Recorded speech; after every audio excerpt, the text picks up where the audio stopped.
Welcome to the Slop Farm. Enjoy the video.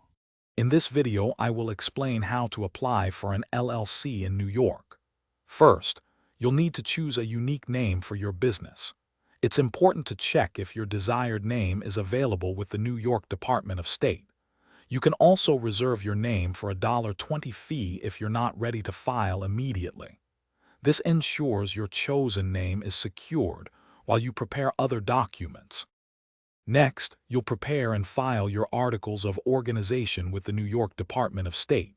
This crucial document officially creates your LLC. Ensure all information is accurate before submission. There is a filing fee of $200 that must accompany your articles.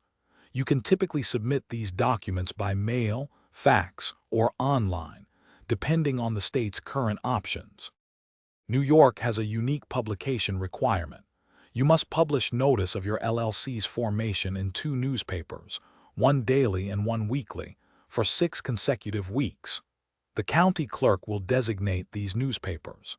After publication, obtain affidavits from both newspapers and file a certificate of publication with the state, along with a $1.50 filing fee. This must be completed within 120 days. Finally, draft an operating agreement for your LLC. While not filed with the state, this internal document outlines ownership and operations. You'll also need to obtain an Employer Identification Number, or EIN, from the IRS. This is essential for tax purposes and opening a business bank account. Having a separate business account helps maintain your LLC's liability protection. Thanks for watching. Consider subscribing if we helped you today.